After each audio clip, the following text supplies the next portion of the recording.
Hola, nosotros somos el equipo que va a presentar un viscosímetro tubular. En este video es uno de los conceptos más importantes que hemos llevado durante el curso, porque la viscosidad nos dice qué tan resistente es un fluido a fluir, y vamos a hacerlo con un tubo muy delgadito para poder contar el tiempo de caída en laboratorio. Ahorita se los vamos a presentar en un clip y ahí vamos a calcular el tiempo de caída del agua y después lo vamos a medir con el tiempo de caída del aceite, pero es para automóviles. Técnicamente lo que estamos midiendo es el tiempo como tal. Y te preguntarás, ¿por qué el tiempo nos importa tanto en ese tipo de casos? Porque los capilares están diseñados para que el flujo sea laminar. No estamos trabajando con flujo turbulento.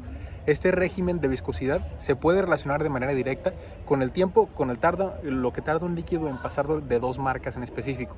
Básicamente, si más tiempo toma en pasar de estas dos marcas, es más viscoso. Si es que tarda menos, es menos viscoso, es decir, es más fluido. ¿Cómo funciona un viscosímetro capilar? Este tipo de viscosímetro funciona gracias a la relación entre tres cosas. Lo que es la presión que impulsa el fluido, se podría decir lo que es la presión hidroestática. el radio y también la longitud del capilar que estamos utilizando, y la velocidad, que es la parte más importante de la que fluye el líquido.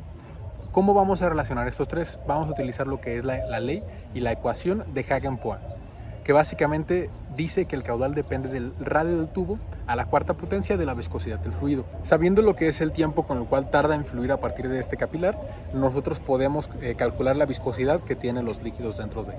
En laboratorio los materiales que utilizamos solamente fue 10 mililitros de agua, 10 mililitros del aceite que les platiqué, la probeta graduada, una bureta también que estaba graduada y un soporte universal. Una base universal, una bureta y dos, ¿cómo se llama? Probetas. Primero lo vamos a hacer con agua para que sea nuestro modelo como base que vamos a utilizar, y después vamos a utilizar el aceite que se usa para las motos. Y primero vamos a tomar el tiempo de caída del agua. 1, 2, 3.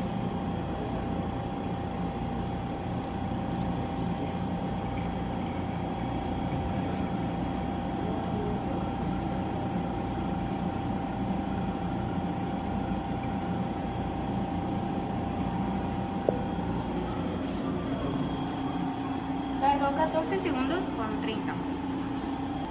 Ahora vamos a medir la velocidad de la caída del aceite. ¿Cuándo? Ya.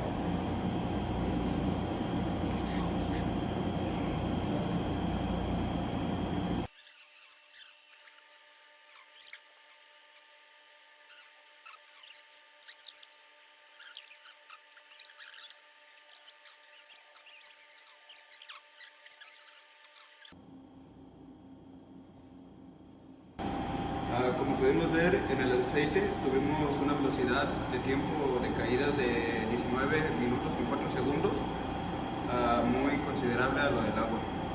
Con los datos experimentales, ahora tenemos la oportunidad de checar los cálculos y de esta manera comparar el aceite y el agua en nuestro viscosímetro casero. Para los cálculos, nosotros utilizamos la ley de Hagen-Poiseuille. Usamos esta fórmula, pero antes de entrar al desarrollo de la fórmula de Poiseuille, me gustaría que entendiéramos muy bien todas sus variables, porque son importantes. La fórmula cuenta con las siguientes variables, que aunque ya las vimos en clase, es muy importante entenderlas. Q significa el caudal volumétrico, que se mide en metros cúbicos sobre segundo. Es el volumen del fluido que pasa por el tubo por una unidad de tiempo, y en nuestro caso es la velocidad a la que baja el líquido dentro del tubo. Y es una constante que pues a cada rato usamos, ya la conocemos, y en este caso se usó por la geometría circular del tubo. R, el radio interno del tubo, era el dato más importante que íbamos a usar, porque como lo vamos a elevar a una cuarta potencia, un error puede ser que cambie muchísimo los resultados.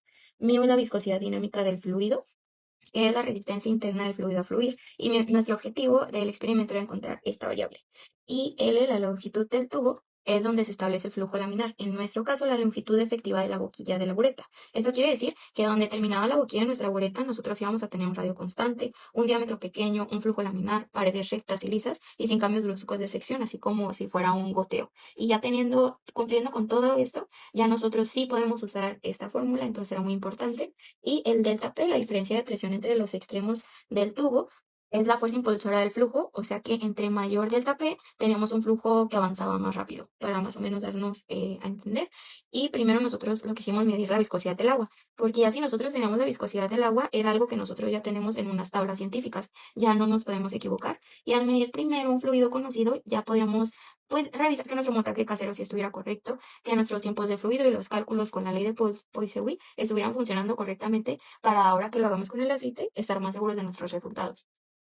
Y en los datos de tablas nosotros podemos ver la viscosidad dinámica del agua, que es de 1 por 10 a la menos 3, y nosotros obtuvimos 1.74 por 10 a la menos 3. Significa que nosotros obtuvimos un dato un poquito más elevado, pero esto muy probablemente se debió de haber notado por el radio interno del tubo.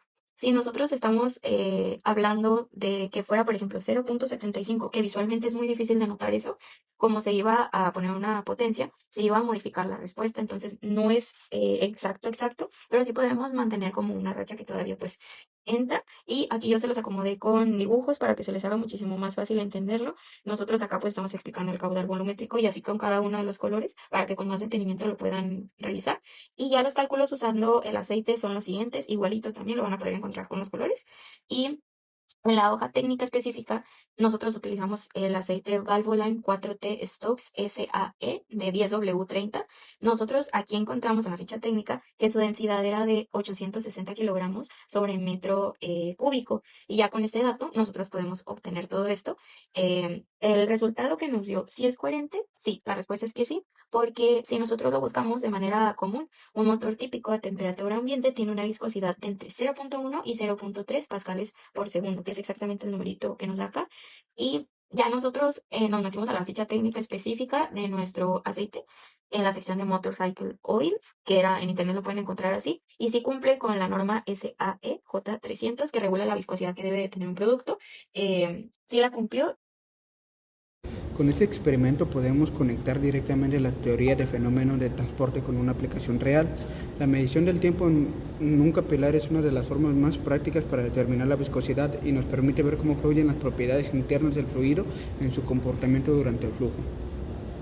Y ya como conclusión, en este experimento pudimos sacar la viscosidad dinámica usando la ley de Poiseuille y demostramos que no es necesario que tengamos un viscosímetro que tiene un precio muy alto porque son especiales. Nosotros también lo podemos hacer de manera casera, que aunque fue en un laboratorio, el montaje fue casero y solamente tomando los datos específicos y con cálculos que ya conocemos, lo pudimos obtener.